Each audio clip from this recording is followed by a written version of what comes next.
স্বামী মারা গেলে স্ত্রী আর নাকফুল ব্যবহার করতে পারবে না এমন কোনো কথা নাই। তবে হ্যাঁ, স্বামী মারা যাওয়ার পরে 4 মাস 10 দিন পর্যন্ত স্ত্রী শোক পালন করতে হবে। কি করতে হবে?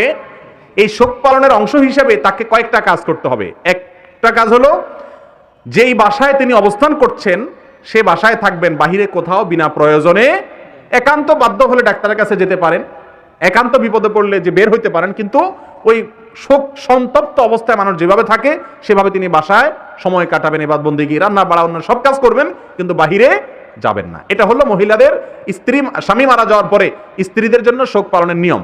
কোরআন বলেছে আর বাতে আশরু আশরা, 4 মাস 10 দিন সেইভাবে শোক পালন করবে। এর বাইরে আলাদা কোনো সাজগোজ করবে না, স্বাভাবিকভাবে থাকবে। এর মানে এই না যে নাকফুল থাকলে এটা খুলে ফেলা দিবে, এরকম কোনো বাধ্যবাধকতা নাই। নর্মাল নাকফুল তার সবসময় থাকে, এখনো আছে, এটাকে সাজগোজ বলে না। আলাদা কোনো সাজগোজ করবে না।